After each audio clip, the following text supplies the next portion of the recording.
Man, what a weekend, Trevor. This is the MDM podcast. I'm Joe Morales. That's Trevor Markowski. Wildcard weekend is over. We're looking ahead to divisional round weekend. We have all the games to break down from Saturday and Sunday. We have our rankings, a bunch of other stuff. Trevor, how are you doing? How was that weekend? Wasn't it awesome this week? It was an awesome weekend. It was everything. You got three, I call them all good games because they really were all good games. 3 good games Saturday, 3 good games Sunday. And what's up? Maybe the Saints game wasn't that good. Did anyone expect it to be good though? No, but I still enjoyed it. It was Yeah, better. It was better because I saw a little Noah Eagle on Nickelodeon. I got to say that great. it was pretty awesome. Did you get a chance to look at it? No, I watched it like a normal human being did on It was CBS. it was pretty awesome. I mean, whenever you get a chance, not you, but anyone listening, when you get a chance, listen to Noah Eagle. He's Iron Eagle's son, and I think in a few years he could be on national television. Now, like right now, I think he does Clippers radio, but in a few years, he could be doing legit weekly NFL TV or radio if he really wants to. He's that good. Yeah, I've heard his name through the time. to the pipeline. There you go. Yeah. So, do you want to start with that game? Because there's not really much to do on that game. We can jump around here. We break the rules. But yeah, we'll start with the Bears and Saints game. And Trevor hit the nail on the head. We weren't expecting much, but it was pretty close going into halftime with 7-3. I would say the only thing is the Bears never looked threatening to score any points. That was number one where I saw. Right. Well, they got the garbage time touchdown. I don't count that. No. So really in non-garbage time game, it was really just 3 points. They scored 3 points. That's pretty embarrassing. They listen. They shouldn't have been there in the first place. But you go into a playoff game, you only get 3 points. Something's got to go on with that Bears team. Whether you need a new quarterback. I think you need a new coach too. Matt Nagy's not a good coach. Yeah, I heard that if Trubisky didn't have a deep playoff run, I heard that he would be out, and obviously that's where the number one question remains for the Bears. No. See, regardless of how the playoffs went, I think he would have been out. You cannot go another year or multiple years in the future with Mr. Trubisky. It's just not happening. I think the only thing that would have kept him if they went on like a deep run to the Super Bowl or something like that. Yeah, no, it still wouldn't have done it to me because it would have been a fluke. We know how Mr. Trubisky plays. Everything he does is a fluke. Yeah, and that's going to be the Bears' number one priority in the offseason. What happens with Trubisky? The quarterback situation is going to be number one. What they did by getting into the playoffs was move down a couple spots in the draft. Now, this is a pretty deep quarterback draft. Like, you have your top 4 guys. You agree that Lance and Wilson are top 4? Like, those are probably going in the top 10. Would you agree there? I would agree there. So you have your 1 through 4, and then you get into the second tier. Mac Wilson, Kyle Trask, guys like that, and they're going to be available in the mid-first round, late first round, even maybe by chance they get into the early second round. It's possible. So you may find a quarterback that you like in that second tier. You could, and you got Matt Jones, who has had a good season. He's in the championship game tonight. Well, you gotta agree. It's a lot of his weapons that it was same, but also that was Joe Burrow last year had a ton of weapons. I'm not discrediting what Mac Jones has done, but he's surrounded by talent. Now last year he did come in when Tua got injured, and he was just okay with that same weapon. So I do see some improvement from this year, from last year to this year. So obviously some of it has to be improvement. But the other thing too is, you go to the Saints, is that the Bears defense, they're all right. I didn't think the Saints offense played that great. No, and this is what I told you last week, because I'm looking at our brackets we did. So we both had the Saints winning. I don't think that was any dispute. But in the second round, we both had the Saints playing the Seahawks, and I picked the Saints to win. So, that was just because of the Seahawks. But what my point is, what I'm trying to say, I wasn't really high on the Saints. What's his name? Drew Brees has been like iffy this year, to put it nicely. Like he hasn't been. Higher. Yeah, I heard he's out after this year. Like he has no formal decision, but that's what I heard. Those are the rumors going around. Yeah, if it's true or not, we won't know. But But you think with all the weapons they have Michael Thomas, Emmanuel Sanders, Alvin Kamara, with all the offensive weapons and an improved defense from years past, you think they do a little better against the Bears or against other opponents. You would you would think. Now I would say the Saints defense played very well. Mm-hmm. It wasn't against that Cleveland offense. But I thought they just played okay. And I thought Kamara had a really good game. He ran for almost 100 yards, definitely. Yeah, 99, came up one short. Yeah. That was really good. But I thought when the Saints went up 7-0, even though it was 7-3, I never thought the Bears were ever going to go ahead of them. No, because whenever the Bears got out, if they got out to midfield, it was always they got to midfield and then it was 3 plays and out. If they got there, some plays it was constant 3 and outs for Trubisky in the offense. It was, I wasn't really, that impressed. It was kind of a game for New Orleans. It's just that, just get by at any means you can, even if you don't play that well. Just advance to the next week. Right, and next week they got who are they playing? The Bucks, right? The Bucks. Yeah. The Saints now and the Saints earlier in the year when they played against Tampa Bay, I feel like they're a different team now. And the Bucks are a different team too. We'll break the game down on Thursday. But these are 2 completely different teams than what we saw in the earlier weeks. Would you agree with me there? I would say definitely. And, now they didn't play in the middle of the season. Now the Saints do have their number this year to start. The Bucks have gotten better. Right. No, I think it's a very, very good game. And, Breeze and Brady can't ask any more than that. No, it's primetime football. I think they got the late game Sunday night. So that is 6:40, yeah. Yeah, that's the primetime game. But if you think about it, right? The Saints that played early in the year with Drew Brees, and then the Saints that went, what did they go, 6-1 with Taysom Hill?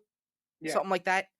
And since Drew Brees came back, it's been a different team. They were better. They played better with Taysom Hill than they did with Drew Brees these last couple games. So going into the Bucks game, I don't want to spoil it too much. I am picking the Bucks this week. But I'm just not so high on the Saints. If you asked me in Week 10 if I think the Saints are going to the Super Bowl, I would have told you the Saints were the best team in the NFC. No question about it. Now, not so much. Iffy is the word. Yeah, and it's going to be, listen, like you said, Breeze and Brady, it's going to be a classic game. I don't know if they've ever met in the playoffs, but regardless, when those 2 meet, it's an instant classic. It is, and I think could be high scoring, back and forth we go. Mm-hmm. I just think it's a really good game. I think for the Saints, the one thing I would say is that I was impressed with their defense, if nothing else. No, the defense is pretty good. Now, look who they played. You got to take that into account, but still, came out with some big stops. They did. They played a bad team, but, when any momentum that the Bears were getting, they stopped them cold. Which was, absolutely. So, which was pretty impressive. So, if that defense plays, obviously the Bucks were a bigger task. Mm-hmm. But if that defense plays any resemblance of that game, or at least holds the Bucks to a respectable score, then they got a shot to win that game.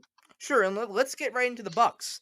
So we transition to them now, and hold on, I want to give one more stat. No, go for it.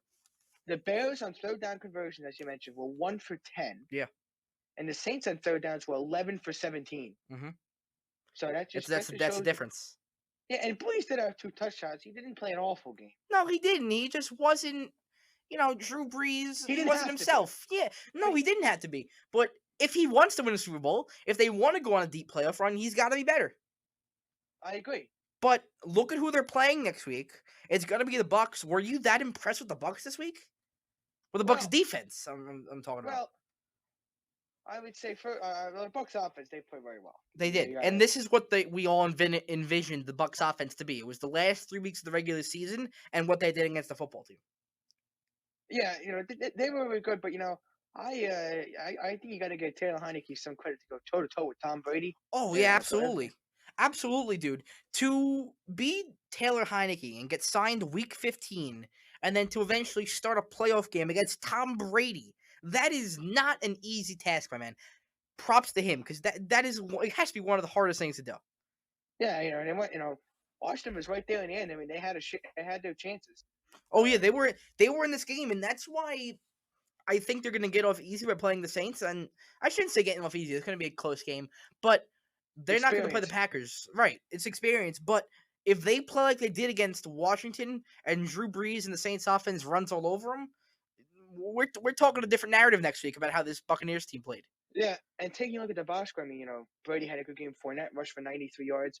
And obviously Mike Evans, that need and bottom, he had 6 receptions for 119 yards. So, right. That just shows you right there. And, Washington, they were in the game for a long time. It looked like a 28-16. They got Bucks going to pull away from here.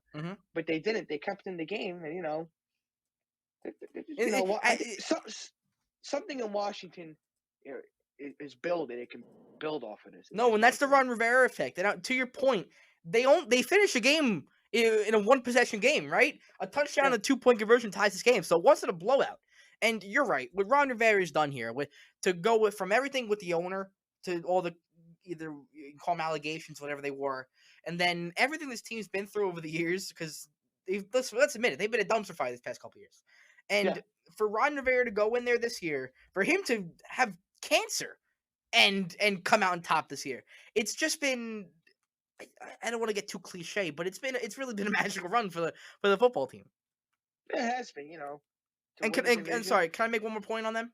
Yeah. You brought it up earlier with Evans and Godwin and Antonio Brown. The stress on the Washington secondary is insane.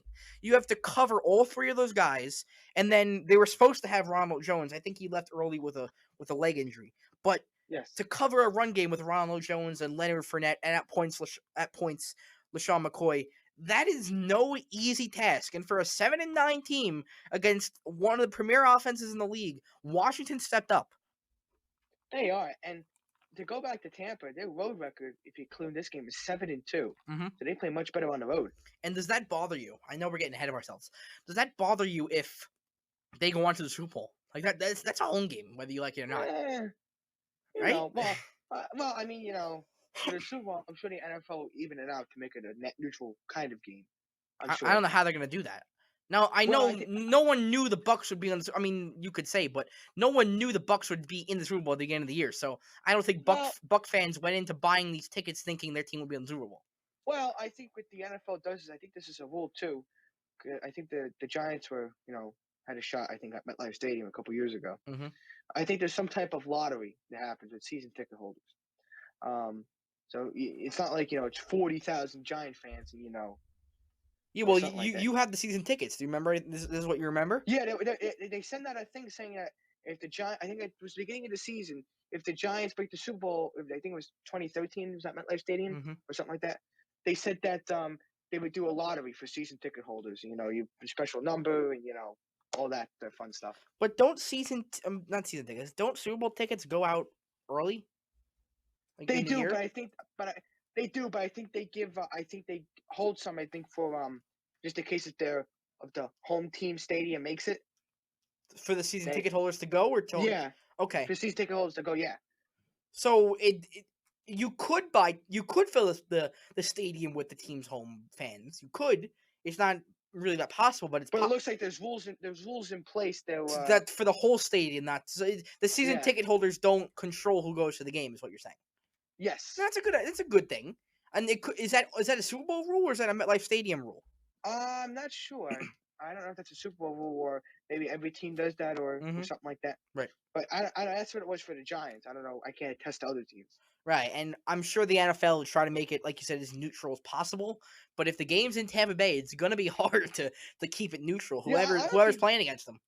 I don't think the NFL has come this close to having a home team play at home. I'm sure they got into. I'm sure that if we look back, they've gotten to the divisional round. But if they get into the conference championship, then they might be sweating a little bit. And there was a chance. Go ahead. Sorry. I can't remember the last time in my lifetime that I've seen a home team get this close. Oh yeah, that's fair. But earlier in the year, there was a chance that the Bucs could be playing in Super Bowl and the Dolphins could be. The Dolphins were going to playoff spot until week 17. Right? Yeah, it was possible. You had two teams from the same state playing in the Super Bowl in their home state. Yeah, that was possible. Now the Dolphins they make the playoffs, but the Bucs can certainly win the game this week. They can certainly win the game the following week if they make it. Right. So it could be there. It's not a remote chance. It could happen. Right. And if you don't mind, can I make a couple more points on Washington? Yeah. Or this is Tampa Bay too. This is what I noticed the Bucks did best. They stopped the run. They were able to contain Antonio Gibson, to control J.D. McKissick. Look at some of the stats this year. There were 16 in this week. 16 rushing attempts converted for 36 yards combined. That's I'm seeing that right now. That's in the box score, yeah. That is pretty impressive for Tampa Bay to contain Washington like that. Now, go ahead. That is, but Heineke did make up for some of those yards lost. No, he did. He had a good rushing game, but when it came to running backs, Tampa Bay was able to stop him. And defense normally isn't their strong suit. And you obviously see with the secondary. Cam Sims had over 100 receiving yards. McLaurin had 75. Logan Thomas had 74. So there were 3 guys up near 75 and over. Yeah. So, good. That was a good job by them. And I have one question for you. Yes. Do you think Taylor Heineke needs to be considered as the franchise quarterback, or at least considered for playing time? Well, I think he's gonna get offers from other places. I think first of all. But do you think Washington would bring him back 1 year and have him compete at camp? Because the future of Alex Smith is unknown. I heard he's contemplating retiring. If they take a quarterback, that's possible. If there's a free agent out there, they might bring in. So I'm just saying for Washington's competition next summer. Yeah, I would say definitely. And you see the old age of of Alex Smith, the quarterbacks, Rivers, Brees. Oh yeah. They're starting to die out. Mm-hmm. They're not. Yeah. But Rodgers would be the only one left. Mm-hmm. I kind of think that Brees is getting close to the end of his career. Yes. Rivers is getting close to the end of his career. Brady's still going. Eli's gone already. Eli's gone. The only 2 left are Rodgers. The good ones are Rodgers and Brady are the only 2 left. And there's a chance there's a chance they both can see the NFC Championship. Yeah, because you got the Rivers. He might not be back next year. Mm-hmm. Smith might not be back next year. Mm-hmm. It looks like Brees. This is it. Mm-hmm. So you're having. I think that's for the season. It could be that breed of quarterbacks is starting to go out. I heard that the Colts. Excuse me. I heard that the Colts were thinking about bringing back Drew Brees. The coach liked him, but in the end, I don't know if the front office was on board with it. But Frank Reich liked him. We'll see. They got Brissett. We're gonna see how that works. I don't know. Well, he's a free agent at the end of the year. I was taking a look at their salary because when the game was on, he's a free agent at the end of the year. He's going to be freeing up north of $18 million in cap. I can see the Patriots sign him. Brissett? Mm-hmm. Well, he was a Patriot before, wasn't he? Yeah, I think, remember that. Yeah, I heard rumblings that Belichick potentially. Mm-hmm. No, I could totally see that. They're not bringing back Cam Newton. That's certain. No, he can't come back. He's done.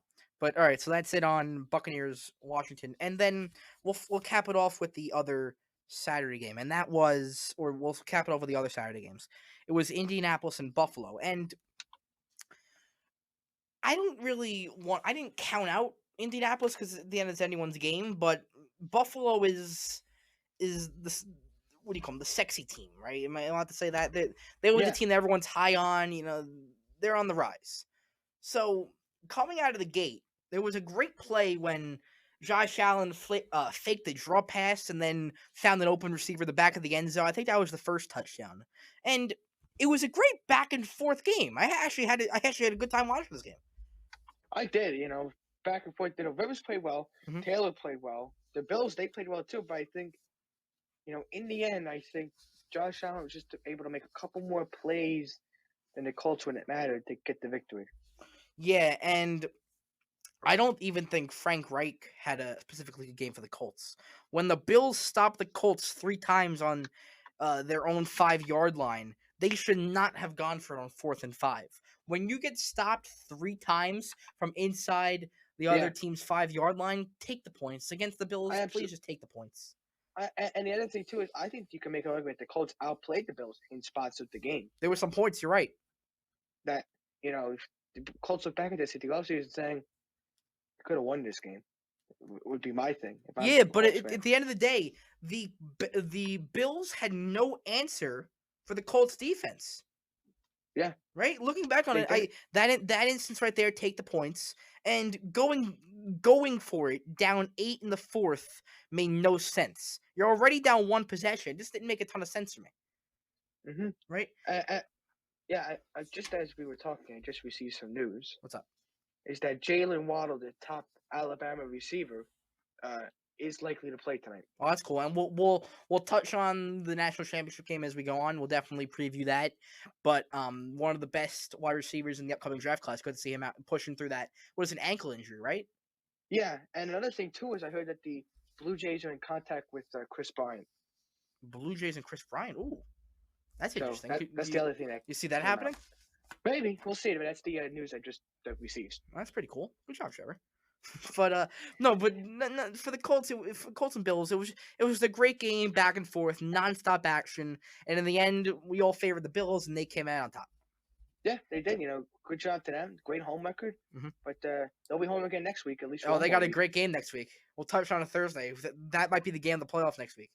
Yeah. Rams Seahawks is also the other Saturday game, and before we start sending the best to John Wolford, that injury looked pretty scary.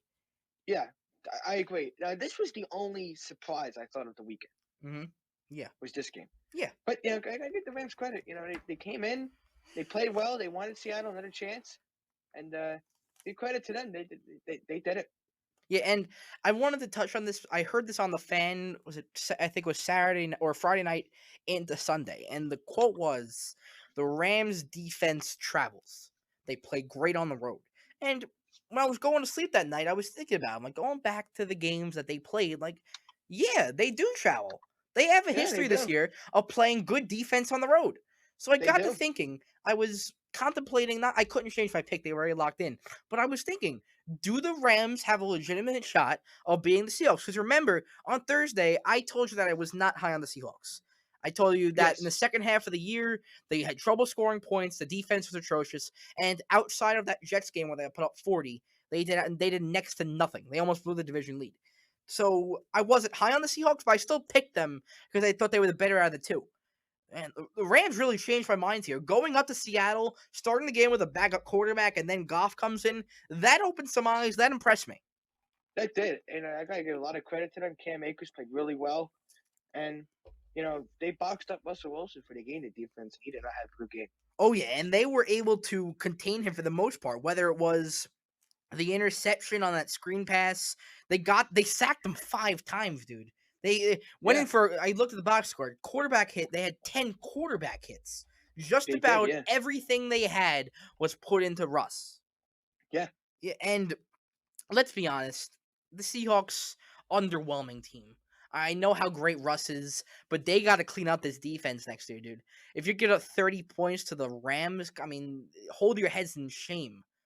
I thought in the second half of the regular season, they found something because the defense got improved. The defense was improved, but the offense regressed. It did, right? They weren't playing like the early in the season Russell Wilson Seahawks. No, and I think there has to, Pete Carroll's teams are based on defense. Number one, it is not based on offense. He's got to do a little better then. So I think the offensive weapons are there. I think the offensive line needs to be cleaned up too. Mm-hmm. Oh yeah, for Seattle. Mm-hmm. I think the defense needs to be cleaned up a little bit. You put some pieces around Dunlap and Adams. It's really rare for a Pete Carroll team to go 1 and out. That normally doesn't happen. No, it is. He's had a history of making some deep playoff runs, and as for the defense, they got to clean it up. I don't know how they're going to do it. They don't have a first-round pick. I can't speak to how much cap room they have because I don't know right now. But without a first-round pick, without getting an elite defensive player early in the draft, I don't know how they're going to do this. Well, Pete Carroll always makes one of those big trades in the offseason you don't see coming. Well, with what draft picks? He has no draft picks next few years. Well, maybe next year's first-round pick. That's the next year's already to the Jets. You're talking about. I don't know if a team is going to be willing to trade defensive players for picks way in the future. Well, then they'll have to hit on the free agency market. I don't know how much cap they have, and we can look into that at a later date. They do have a lot of free agents, though. So. They got to get the guys they need to get back first. Plus, they got to put some money to the offensive line. Yeah, right. If they clean up the line and the defense, I think Seattle could be back in the same spot next year. No, I'm not counting them out. I think they're a great team regardless of how good their defense and offensive line is. That's how you said Pete Carroll's teams are built around defense. That's completely true. But Russell Wilson, the last couple of years, has played with no offensive line, and he's been great. He's one of those quarterbacks that you rarely see him plays good with no offensive line. I've never seen it before. Yeah, and and like you said, in the first half, when the Seattle's was based on offense, like I was saying, it's very rare for a Pete Carroll team to be offense first. No, you're completely right. Anything else you want to add on this game? No, and I would say, I wouldn't count Pete Carroll out on the defense. He finds ways to get this defense good. And since the Legion of Boom, they haven't been, they've been a shell of themselves since then. No, you're completely right. And speaking of Legion of Boom, you see Dan Quinn's looking at the Seahawks job. I mean the Cowboys job. Sorry. Yeah, that would be. I know a lot of people hating on Dan Quinn because of the head coaching job he did. He's a great coordinator. I think he'd fit well in Dallas. Yeah, as much as I hate to see it. Yes, that would stink for us, but that was something I did see. All right, so let's get on to the game of the week, and it was Ravens Titans, and by far one of the most entertaining games of the week. And the Ravens defense came out slow in that first quarter, but once the second quarter hit, they were on and they didn't stop. I think they gave up was it 3 points in the last 3 quarters? That's something just ridiculous. And we told you this Thursday, both of us did. When the Ravens are on, when their defense is working, when Lamar Jackson and all of his offensive weapons are working, that team is virtually unstoppable. And from the second quarter on, that's exactly what they were. In the first quarter, they kind of weathered the storm of the Titans. They were down 10-0, but they didn't get completely down that much. So they kind of weathered the storm. They were able to come back and weather the storm, put some points up, play really well. And you know what, Lamar Jackson, he had another great game. No, he did, and the reason Baltimore, like you said, weathered the storm. The reason they were able to do that is because they contained Ryan Tannehill. They contained Derrick Henry, and for the most part, carries for 40 yards. Exactly. For a guy that ran for 2,000 yards this year, you think in his first playoff game of the year he does a little better than that. But they were able to contain him. For the most part, they contained the receivers. A.J. Brown and Anthony Ferguson did have a couple of big plays, but in the end, who cares? They ended up winning the game. By the way, can I tell you something? Yeah. You know Anthony Ferguson, the tight end? Yeah. He went to my high school. Really? Yeah, he's one of the high school greats that we had. He's on the wall. Everyone talks about him. That's really cool. Yeah, there's a little snippet, but yeah, it was about not Lamar Jackson. It was about the Baltimore defense being able to contain most of the offensive weapons on Tennessee. Would you agree? I would agree. You know what? Jackson had a good game. We have 16 carries, 136 yards. The offense played really well all around, and the defense got big stops. No, they really did, and we gave Tennessee, specifically their defense, a lot of crap for the way they played against Houston last week against Houston. Sorry, but they like to pick and choose when they play defense. But on Saturday or Sunday afternoon, they came out strong, and you can't contain Lamar Jackson on the run. I know it's really hard, but they were able to contain everyone except him and Marquise Brown. They were able to keep the game close. They kept it close. Exactly. It was now. Mike Vrabel didn't have a great game at all. When he decided to punt on 4th and 2. What was that stat I sent you? Let me pull that up. I got it. I think I got it right here. Go ahead. This is from CBS Sports. Yeah, this is from CBS Sports. I'm just pulling it up right now. It is, over the last 4 years, there's been 76 instances of a team trailing in the fourth quarter, facing a 4th and 2 or less between the opponent's 35 and 50. 75 times the team went for it. One team punted, the Titans. That was today. The Titans were the only team in history to be in that situation and punt. So Mike Vrabel didn't have a good game, and it was a stupid and irresponsible call on his part. And if you ask me, if they convert that, we're having a different conversation right now. Completely different. And we are. Sorry, go ahead. Yeah, we are definitely completely different conversation. Yeah, and you have the best running back on the planet. It's 4th and 2. It's absolutely nothing for Derrick Henry. Now, if you want to use the argument that Derrick Henry was containing the whole game, that's fair. Find a receiver for the short pass. Like I said, Ferguson had a great game. Or QB sneak. Or run with Tannehill. Tannehill's got some legs. He's one of the more athletic quarterbacks in the game. Find Ferguson. Find a tight end. Find a receiver. A.J. Brown had a great game. There are options if you didn't want to go to Derrick Henry on 4th and 2. And Mike Vrabel had no answer for it. He kind of shrugged it off like it was nothing. I'm sorry, Mike Vrabel. It wasn't a great call at all. No, it wasn't. And I want to add one more thing on this game, dude. This irked me at the end. I don't know who the ESPN sideline reporter was, but she ended up asking Lamar, "Hey, Lamar, what does it feel like to win a playoff game?" I don't know. What do you think it feels like to win a playoff game? Awful. You feel horrible. I hated it. I hope we lose next time. What do you think it feels like to win a playoff game? I'm sorry. I have no patience for stupid questions like that. What does it feel like to win a playoff? I'm sitting on the couch like, what are we doing here? Anyway, you want anything else from that game? No. No. So that was probably the best game of the week. But there's one more we got to get to, and I had the most fun watching this one. It was Browns and Steelers, and it was just a great game from start to finish. It was triumph and tragedy, depending on the team you're rooting for. And well, I wouldn't call it a great start for the Steelers, but the tragedy was Steelers. The triumph was for the Cleveland Browns. And I picked the Browns. We actually both picked the Browns, but they went into this game with a little pep in their step because of what Juju said. And literally on the first play of the game, you knew it was gonna be a disaster for Pittsburgh. For the it was that who's the center? I forget his name already. But Pouncey. Yeah, there you go. He was moving to his left, snapped the ball over Big Ben's head. A couple fumbles getting to the end zone. And it was a Cleveland touchdown right out of the gate. And it was from that moment on, you just knew something was going to go. You knew it was bad news for Pittsburgh. Bad news. They competed. They tried to make a comeback in the end, but they couldn't overcome the start. Right. And, they ended up losing by what, 20? 48-37. So, okay. So they lost by, that's 11. So they didn't get a garbage time touchdown. No, those are some, okay. But they were, the second half, they were pretty competitive. But, yes. Excuse me. Big Ben threw the ball 68 times. That's a bad recipe. I think that's an NFL record. I saw on the Sports Center this morning.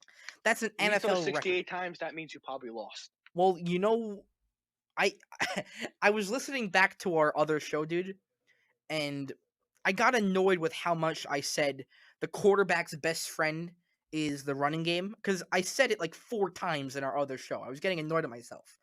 But as I was watching this game, those words rang in my head. Give the ball to James Conner. Give the ball to James Conner. Run the ball.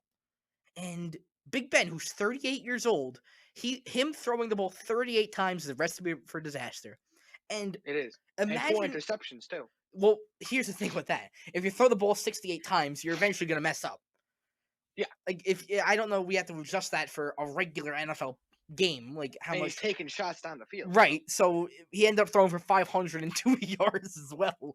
But I got to thinking, like, imagine if we did a show, dude, and I just completely ignored you and kept talking. It's pretty much what I do. It's pretty much what I do right now. But that's what Big Ben did to James Conner yesterday. He didn't even notice he was there. Give the ball to him. 11 carries, 37 yards. Are you serious? The run game exists, Ben. And I told you, I got annoyed with myself because in the last show I kept saying, run the ball. Old quarterbacks, run the ball. It's your best friend. He didn't do it, and I think it's a big reason why they lost. If he takes 1 or 2 of those interceptions off the board, I think we're having a different conversation here. Might be a closer game. So, yes. Mm-hmm. So I don't know if they would have won, but it definitely would have been a different conversation. And I know Cleveland's secondary is like Swiss cheese. There's a lot of holes in there, especially without Denzel Ward, who was out due to COVID. It was just 68 times too much. But for Cleveland, for all the adversity they've been through, for 19 years, with all the drama, with the COVID, they played a freaking playoff game without their head coach in Pittsburgh. I'm happy for Cleveland. I'm happy for them and their fans, right? And the last time they won a road playoff game was like almost like 50 years or something like 19, that. Oh, no, it was that their last playoff win. You're right. It might have been 50 years ago. Their last playoff win was 94. Yeah, last road win on the playoffs. The last road win, you might be right, 50 years ago. But you'd agree that Cleveland's biggest weakness is their defense, right? Yes. So, and they got a tall task next week. Right, but they didn't play horrible. They picked off Ben 4 times, right? Yeah. And they played a respectable game. No, they really did. And looking back at the game highlights and going through the box scores like I do after all the games, this running back duo was unstoppable with Kareem Hunt and Nick Chubb. It's almost unfair with these two guys.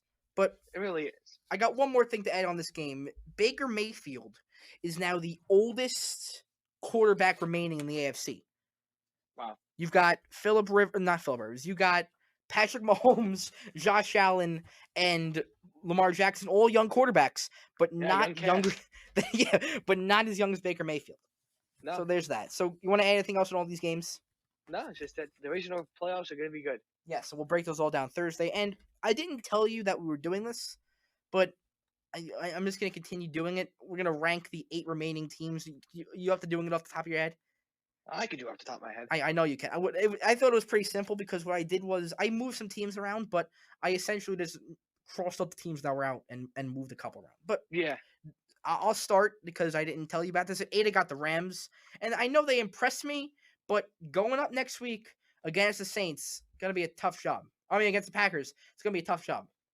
Yeah, I had the Rams at 8 too. You take a look at the rest of the teams. Tough job. I think just the rest of the teams might be a little bit better. So they're also the weakest team remaining, I think. Yes. Yeah. And at number 7, I got the Saints. And I told you before, it was an underwhelming win against the Bears. They could have done a lot better. So at 7, I'll put the Saints. I got the Saints also at 7. I wasn't impressed. That kind of kept me off the Saints. That very unimpressive win. So I kind of agree with you on that. And at 6, I got the Browns after their win against the Steelers. I would have moved them up, but the tiebreaker goes to the better team. So in my head, the better team. So the Browns are at 6, and I have the other teams ahead of them. Packers at 6 for me. Oh my lord, you're still not high on the Packers, dude. I just don't know. I know the Rams. They might get by that because the Rams are just not that good. Mm-hmm. But I'd be very weary of them in the championship game if they make it that far. Is there any team remaining here that you think they could beat besides the Rams? Maybe against not beating the Bucks. Okay, yeah, I agree with you there. I don't know. The Saints, maybe. Sorry, I was something came on the phone. Where were we? 5? 5, I got the Ravens, and I think they're not the hottest team, but they're one of the hottest teams left. And after what they did last week in Tennessee, it was a great game. But they got the game of the week coming against the Bills, and we'll see what they do there. Who you got at 5? I got the Browns at 5. Okay, great win, but that secondary is very concerning. So you put the Browns above the Packers? Yes. What do you not like about the Packers again? I just the defense. I just think that offense overperformed in the regular season. I do. All right, we'll see Saturday or Sunday whatever they're playing. But at 4, I got the Packers, and you said it best. The offense is great. I don't know if I'd say they underperform. I mean, they overperformed. I think that's their regular offense. The defense is a little iffy, which is why I put them down at 4. But watch out for them. They're in my book the second best team in the NFC East right now, or the NFC right now. I got the Bills at 4. Mm-hmm. This is a great team. Josh Allen, Stephon Diggs, a really flashy team. Mm-hmm. But the defense is all great. But I just think they got 3 better teams ahead of them. All right, and I'll get back to the second. Number 3, I got the Bucks, and I have the Bucks going to the Super Bowl. We talked about that last week, and they're the best team in the NFC right now, in my opinion. But they're not as good as the Bills and the Chiefs. But I do have them representing the NFC in the Super Bowl. Bucks at 3 for me. They're great offense. I think they're the best team in the NFC. But I just don't know if they're better than the 2 AFC teams that I think are better. No, I don't think so either. And do you agree they're the best team in the NFC? Yes. All right, yeah. So at 2, I got the Chiefs. And for the second straight week, I'm putting the Chiefs down at 2. This is tough. But I'm riding with the so-called sexy team. I love the Bills. I love what they're doing up there. And with fans in the stands, gives them a little more pep in their step. So Chiefs at 2 and Bills at 1. Chiefs 2 for me as well. I just think all the same reasons, We'll see. We'll see what happens. This could be a very interesting game. But I think they're a tremendously very good team. And I still have the Ravens at 1. I like that. I said it last week. I thought they were the best team coming in to the playoffs. And they showed it last week with the win. I was really praying down to that. Man, they got to win. Don't let me look like a jackass. But they won. Here's my thing with the Rams that I like about them is that... You mean the Ravens? The Ravens, sorry. I said Rams, sorry. Ravens. When they play any specific team, it could be the best team. If they play the Chiefs, if they play the Bills, like over the Packers, there's a sense that they could beat them. There's something about the Ravens, no matter what their record was, because this year it took till week 16, but they snuck into the playoffs. They were in that middle ground for most of the year, but they were able to get in. At no point this year did I think they were out of any of those games. They were always competitive at some point, and I think they could beat any team in these remaining 8 teams left. I think we lost Trevor. Let's take a pause. All right, so we got Trevor back, and he didn't hear me, so I'll reiterate it again. I was just saying that the Ravens and how good they are, I think they could match up with any team in the NFL on any given day. That's what I said. If they play their best, they can beat anybody on any day. Yeah. So let's get into guess the spread now, and you've probably seen most of the lines, but we got to continue the game going. And the first game is Saturday at 4:30. We've got Rams and Packers, good undercard to the night game. So Rams and Packers in Lambeau. What's spread? Packers 6.5. You got Packers 7 right now, and that's if you were to pick that right now, what do you think you'd take? I don't know. It's very close. Yeah, I'm kind of iffy about that. If I had a pick, I don't think. I mean, I wouldn't pick if I had a choice to. All right, Ravens Bills. I think this is the best game of the week. Great game. I'm gonna say Bills are a safety. Bills are 2, and I'm really ashamed one of these teams has to be out this week. Me too. I mean, this is one of the rare times where you're like, why couldn't this be regular season so they can play next week? Yeah, safety is right. You got the Browns going to Arrowhead taking on the Chiefs. Chiefs are a 9. 10. Ooh. After last week when they scored 48 points, I mean, I know it's the Chiefs. This could be a great game. It's going to be a shootout.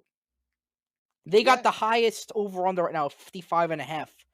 I know the Bears are inconsistent, but I take the Browns there if I had the choice to.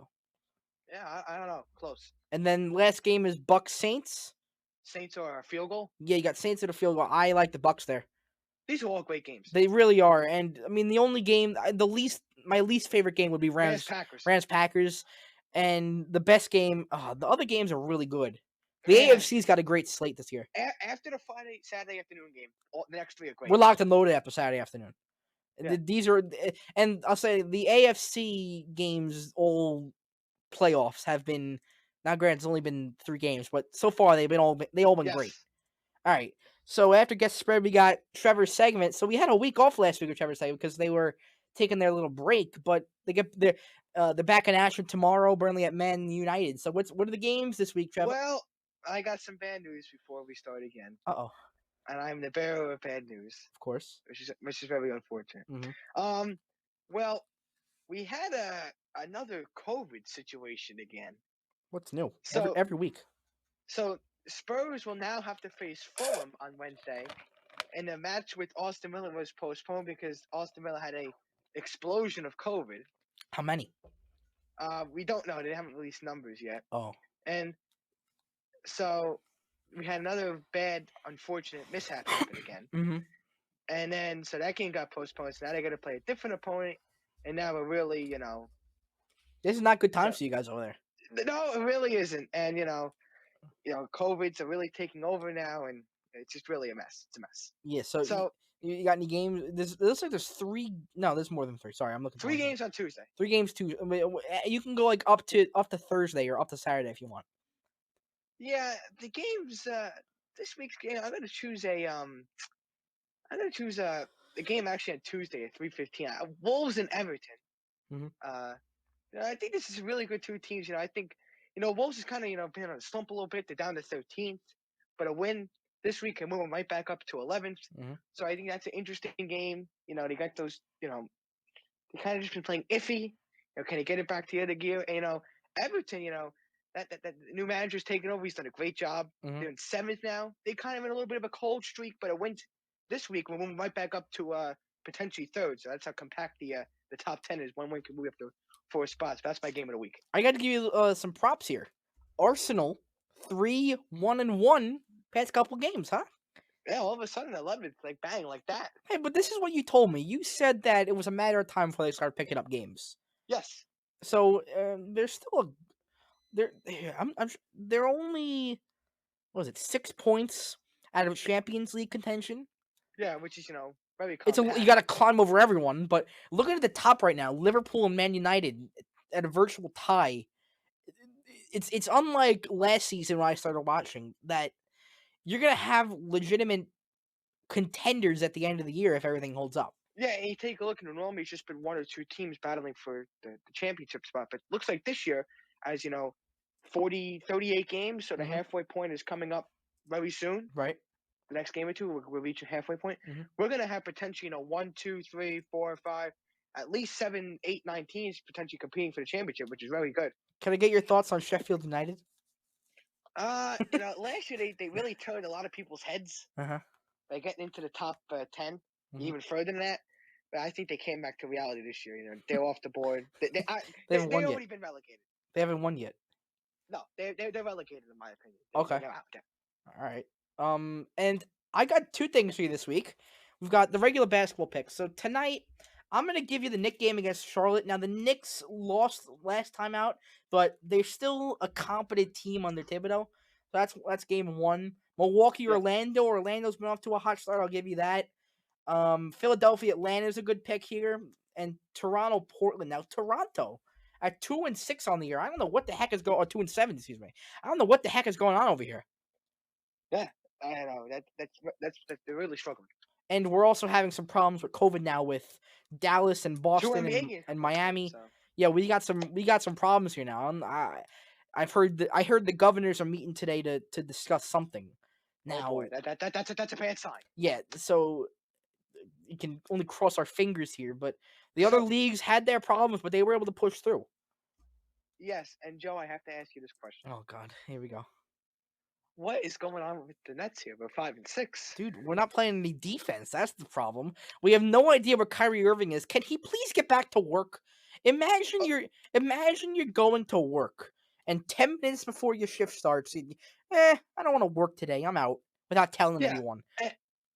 And Joe, to your point, the Red had a good game last night, but I said this even when they were 3 or 4 games in. Their defense cannot compete with the top of the Eastern Conference, and right now it's showing.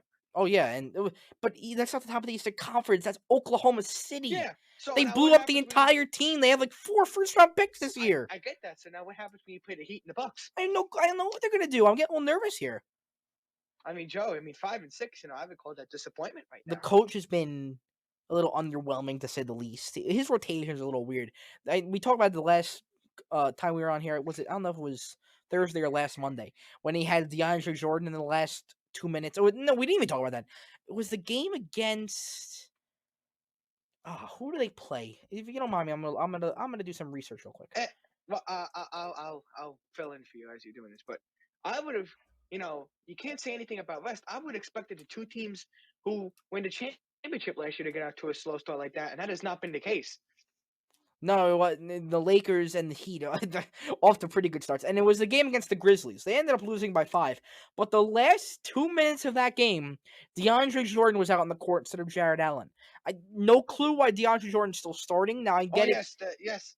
The Morales house was under siege when that happened. It was. And I know why DeAndre Jordan's starting is because he's friends with Kevin Durant and Kyrie Irving.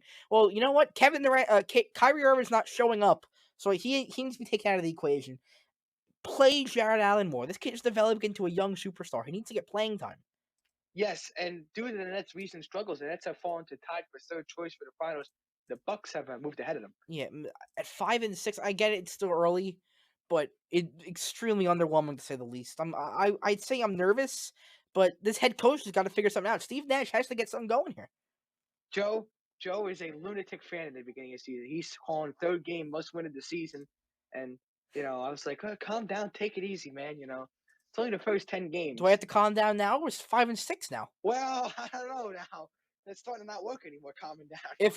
Okay, so we're on game 11. If we get to game 20 and we're still like this, I'm hitting all the panic button. Nash got to be out the door. Well, I feel bad saying that. Game 20 has to be a must win, but if they're hovering around 500 or even under 500 right now, I'll tell you the team who has not played well since opening night. The Clippers are 7-4. But really inconsistent early on. Yeah, I think they started like 6-1 or 5-1. They started out. They were, I think they started out. It was at least 5-2, and now they're 7-4. Mm-hmm. Yeah, they've cooled down. I mean, you can't win them all, dude. Well, the Suns are second in the conference right now. And they've held on to their hot streak. I think the Lakers have a half game ahead of the Suns for the top of the conference. That's how the Lakers don't lose either. You're lucky with them. Every game's a win. They're 8-3 now. I tell you now, they lost to They lost to the Clippers. That's a good team. Yeah. They lost to they lost to the Blazers. That's a decent team. Now the Spurs loss, I wasn't happy with that one, but I lived with it. But they're playing really good. Yesterday they blew out the Rockets, and Wes Matthews didn't even play a minute. I know. Well, here's the AD and LeBron. They could, on the way to the game, they could stop at Dunkin' to get some coffee, and they'll be 20 minutes in the game, and they'll be up 40. So they don't even need to play and win these games. It's insane with you guys. And it's new, and it's somebody new every night.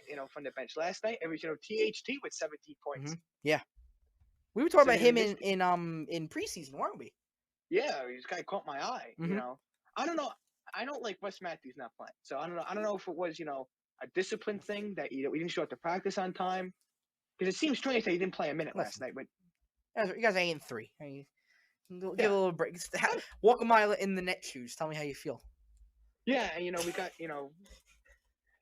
AD came back from that adductor strain, and KCP is back now. Right. And my number one thing would be for Frank Volk and the Lakers saying that if you're, you got off to a good start, if you're a little touchy on an injury early in the season, rest the guy. Don't force it. No, don't force it. Especially if the guy has to take a night off, take a night off. This early in the season, number one, and when you have all these depth options, there's no reason to rush anyone. Am I right? And like I said, I'd rather take the loss early in the season and take the player out for the season. Oh, absolutely. Absolutely. And that's what I was saying about Kevin Durant early, because Kevin Durant has not been clutch, is the word I'd say. But I'd rather him miss all these shots now. And I'm not saying he's been bad. He's put up close to 40 points every game. But when he's not hitting the game-winning shot, I'd rather him get all that out now and not do it in April and May in the playoffs. Yeah. Right? The other thing I would say, I agree with that. But the other thing I would say, too, is we had the Nets and the Lakers were the favorites in each conference coming into the season. Or somehow the Bucks were. We said that the Nets and Lakers are very, very, mirror images, two stars and a lot of depth. Yes.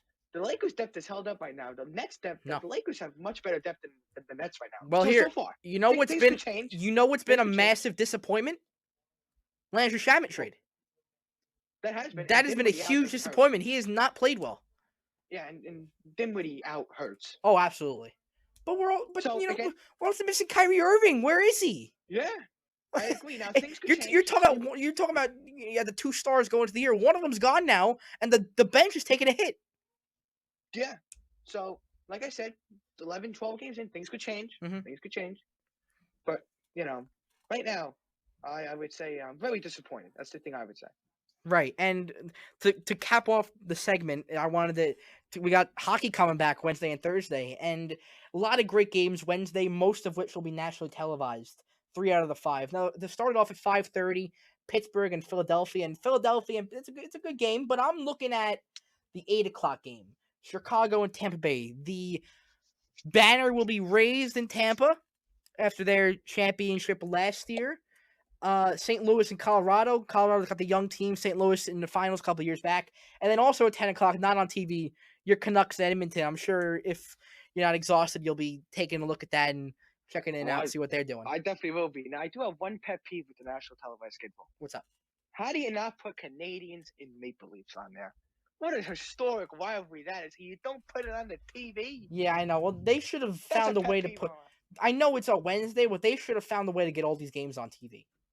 If you're going to start a game at 5:30, start it at 4 o'clock, okay? Yeah. If you're going to, come on. And I hope one day after the pandemic, I get up to a Maple Leafs Canadiens games. That would be an experience. That is awesome. I've seen videos of that. I've only heard stories, but going to either in Toronto or in Montreal, those games are electric. It's almost like a Yankee-Red Sox game, but inside. Yeah, I've been to both cities during the summer. Yeah. They take the hockey very seriously. Yeah. Oh, yeah, absolutely. It's like us with our baseball. They take it insanely seriously. Yes. All right, so that's with that. And there's a couple more football things we got to touch on at the end. I want to do baseball. First of all, Doug Peterson's out. Are you happy or sad? Yeah, neutral. I would take the Jets. I would take a look for that spot. I was actually going to bring that up. Now, first of all, I've never, we also have to take into account Doug Peterson lost his job, so of course you don't want to advocate for that. No. But I do feel some closure after last week when he threw the game. And it had to be said. He threw the game. He threw the game, dude. Come on. Enough sugarcoating it. He threw the game.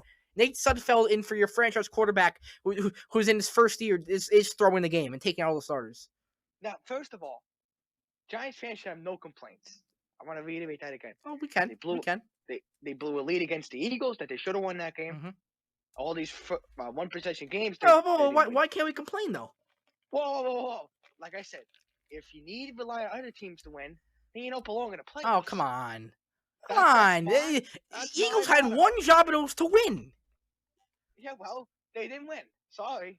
Because Doug Peterson was the game. But my point is, don't you think as a Giants fan, it's probably better as in the long run that they didn't win because they probably weren't going to win last week, and you got a better draft pick now. I don't know who I'm drafting at 11, dude.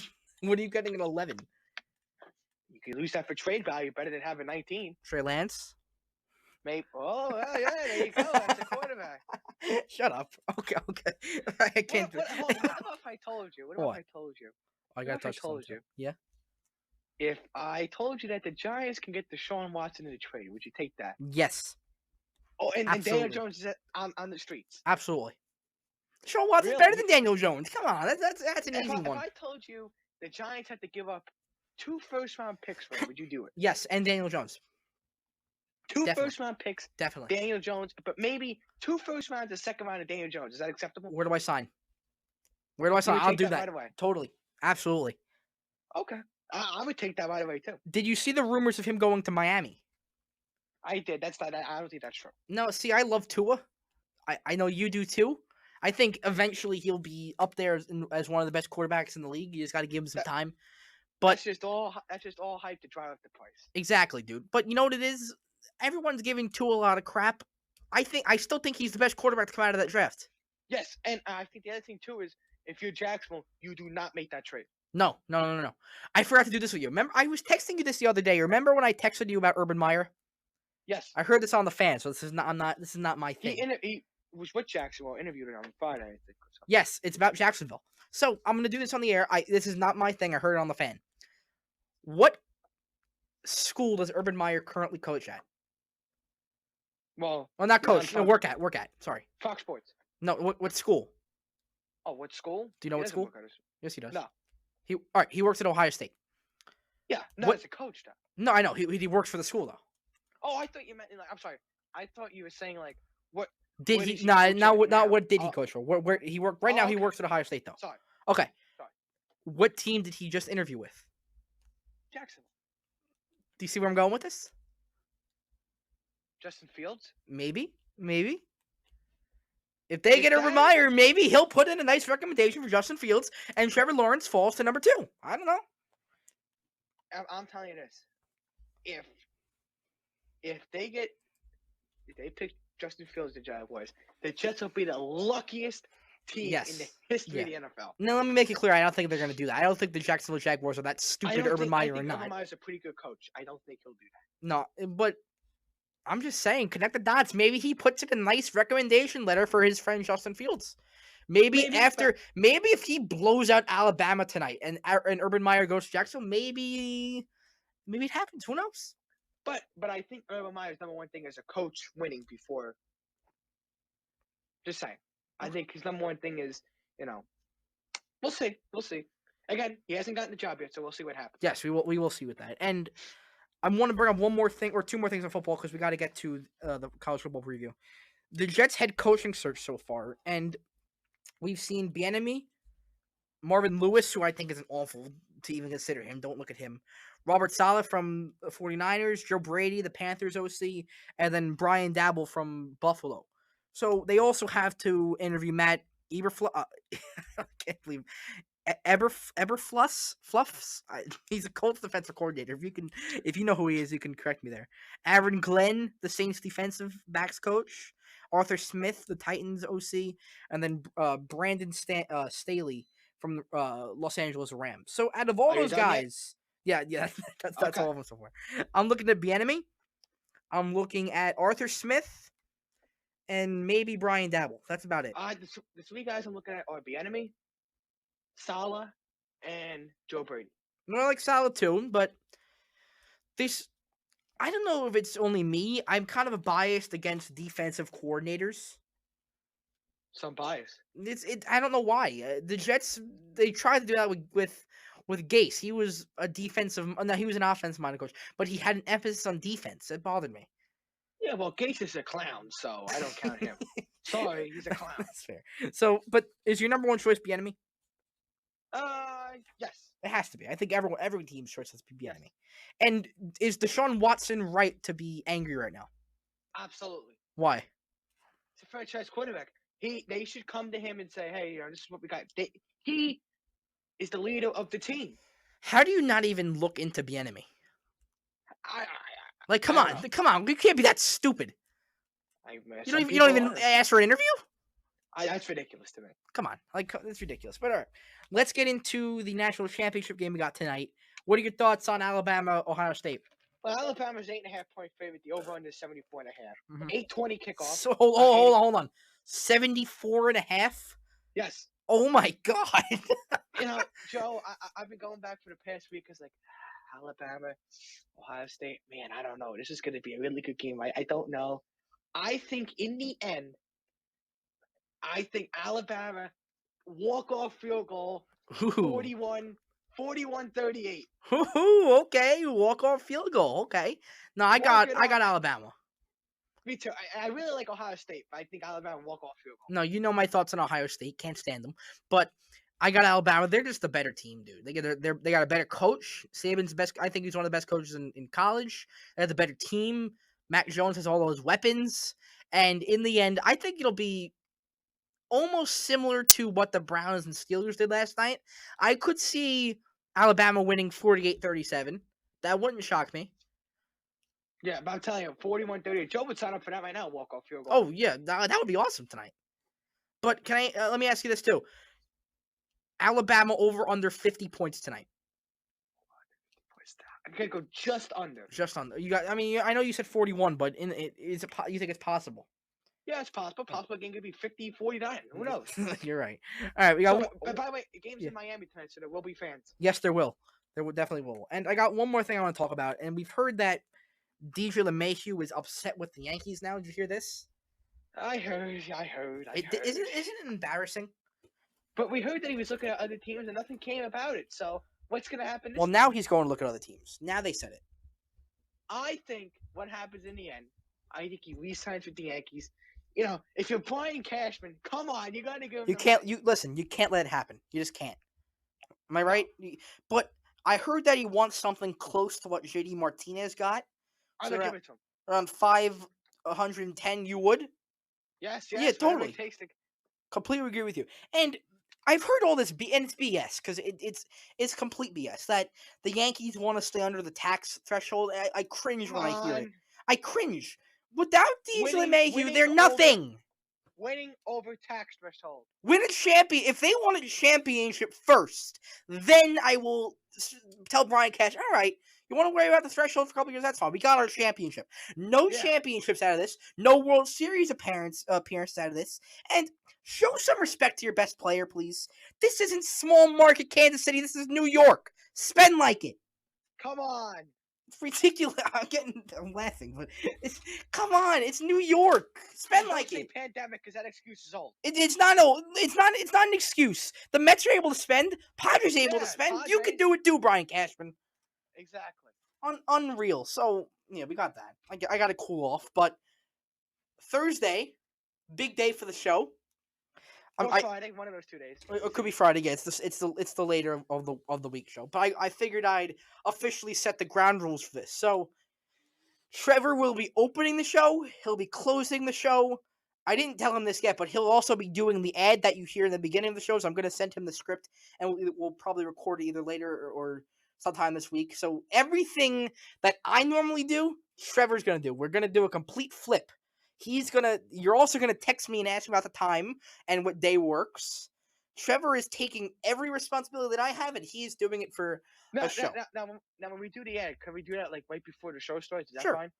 We're not doing it live. It's pre-recorded, so we can do it whenever. I'm just saying, I could do that the day before. Yeah, of course. I'll even write up a script for you.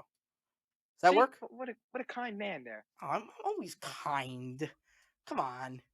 I know. So I'm in. Joe. One thing is when I take control, it gets scary when I'm in charge. But I already saw one of the topics. I'm a little nervous. You can't reveal it. I'm not revealing it. Gotta be secret. Can't reveal the listeners. Foreign countries. But see right there, that's what happens when I take control. But we will all survive through it. Yeah, we will. I swear you will not be dead after the show on Thursday or Friday. You'll be walking up from the studio. Are you sure? Will not die. Are you sure? I'm sure. Unless there's a meteoroid that comes crashing down on the house. I'm sure. Or if the Nets lose to Oklahoma City again, I'm or done. if the Nets lose, that would be another I'm thing. done. Well, your house would be destroyed. My house would be perfectly intact. I'd come live with you. So. No, but you know what it is too? I got my Rangers back this week. That's all that matters. In my life, we're all good. So Joe has to do some research. He's not off the hook either. Nope, I got to do work now too. If I do work, he's got to do work. He's not off the hook. That's the way it works. So here's what I'm debating. Because you say you don't do notes. Should I keep everything in my head too? It would be a disaster. I would give you the most bland, common, and just... Hey, my comments are pretty good without any notes. No, you are. But I could never do that. I could never watch a... Joey's doing a topic he really doesn't know. And we can't say I've never heard of it before. We can't say what it is. We can't say... Foreign countries. Joey doesn't have any experience in it. So if he goes to it no notes and no experience, that creates utter disaster. Yes. As much as I'm going to be laughing through most of it, I don't want to sound like an ass either. So that's why I gave Joe the heads up. Yeah. A couple of days before, I was saying, if I was you, I'd just do research for a couple of days. Are there more topics that are going to be coming up? Well, the football, Right, I was going to tell you that too. We have to break down the four games. Yes. I will be revealing the topics either sometime tomorrow. Okay. And I also have one more question. That thing you texted me about over the weekend, the new segment, is that for Thursday or is that for future? And are you willing to share it right now? Well, I'm in the planning stage. To do this new segment, I figure, Joe's got to have a segment too. Mm-hmm. So Joe can do hockey. Okay. And I'm still working out my new segment. The new segment will be introduced. I'll tell you about it later in the week. All right. It's gonna debut Thursday or next Monday. It's gonna debut. Well, it really starts next Thursday, not this Thursday, but a week from this Thursday. Okay. So I will give you all the details, but you do that research there, and then I can tell you step 2 and step 3. I've never heard of this thing. I don't want to say it. Go research it then. I don't. What? Can you tell me what sport it is? You gotta look it up. I know how to tell you. It's the charm of it all, looking it up. I think it's in a foreign country. Am I right? Well, the name of it will give you a foreign country, yes. Yes. But does it take place there? It does take place there. And you watch this religiously? Every Thursday morning.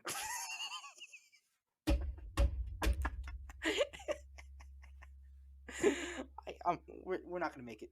This is not gonna. Well, why don't you close out the show before you? Yes. Let's give Trevor a little. Let's show him how we do this. So that's Trevor Markowski. I'm Joe Morales. This has been the